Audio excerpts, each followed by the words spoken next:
مرحبا بكم أعزائي المشاهدين. بعد إقصائه من لائحة المنتخب، منير حدادي يصدم المغاربة بتصرف سبياني. قام الدولي المغربي منير حدادي باستبدال صورة بروفايله في موقع التواصل الاجتماعي انستغرام بعد عدم استدعائه للقائمة النهائية الخاصة بالمونديال، من صورة بقميص المنتخب المغربي إلى صورة بقميص فريقه الحالي ختافي الإسباني.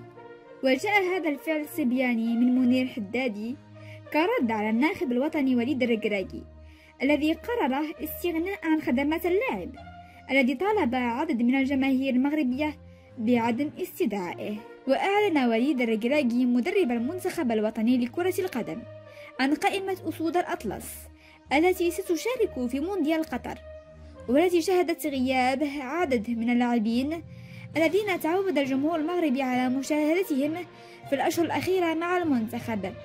ومن بين اللاعبين الذين سيغيبون عن مونديال قطر نجد اللاعب منير حدادي وحارس أنس زنيتي وسفيان شاكلا والأخوين سامي وريان ماي وزهير فضال وأيمن برقوق وعادل تعرابت وسفيان الرحيمي ويوسف العربي وسفيان هلاكوش وأيوب الكعبي وفيصل فجر ويونس بالهندا.